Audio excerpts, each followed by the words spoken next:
దంపతులు ఒక గ్రామంలో నివసిస్తూ ఉండేవారు. వారికి 7 కుమారులు కలిగారు. యుక్త వయసు రాగానే వారందరికీ వివాహాలు చేశారు. వారికి సంతానం కూడా కలిగింది. ఆ 7 మంది తల్లిదండ్రుల వద్ద నుంచి వేరే అదే గ్రామంలో విడివిడిగా నివాసాలను ఏర్పాటు చేసుకుని నివసిస్తూ ఉండేవారు.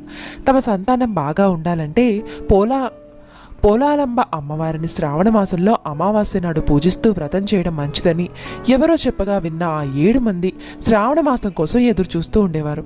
శ్రావణ మాసం వచ్చింది. అనేక వ్రతాలను ఆచరించారు.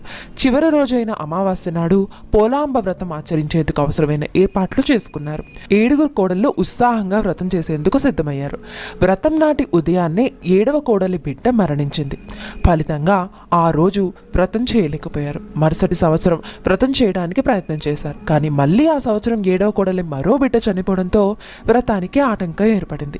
ఈ విధంగా ప్రతి సంవత్సరం వ్రతం చేయడానికి ఏర్పాట్లు చేసుకోవడం ఆ దినం ఉదయం 7